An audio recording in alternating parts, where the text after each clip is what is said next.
ప్రభువైన యేసుక్రీస్తు వారి అతి శ్రేష్టమైన నామంలో అందరికీ ప్రైజ్ ద లార్డ్. ఈరోజు దేవుని వాక్యము, యెహోవా యందు భయభక్తులు కలిగి ఉండుట బహుధైర్యం పుట్టించును. సామెతల గ్రంథము 14వ అధ్యాయము 26వ వచనం.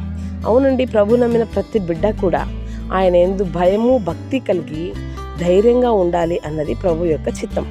కానీ చాలాసార్లు చాలామందిని మనం గమనిస్తూ ఉంటాం, ప్రభుని ఎదిగిన తర్వాత కూడా జీవిత యాత్రలో ఎదురయ్యే సమస్యలను చూసి భయపడిపోతూ ఉంటారు, దిగులు పడిపోతూ ఉంటారు. మనము దిగులు పడి భయపడి మనం ఏమీ సాధించలేం. ప్రభు మీద మనం భారం వేసినప్పుడు, ప్రతి విషయంలో ప్రార్థన విజ్ఞాపనముల మూలముగా మన సమస్యలు ప్రభువుకు తెలియజేసినప్పుడు ప్రతి సమస్య నుంచి ఆయన మనల్ని విడిపించగలడు.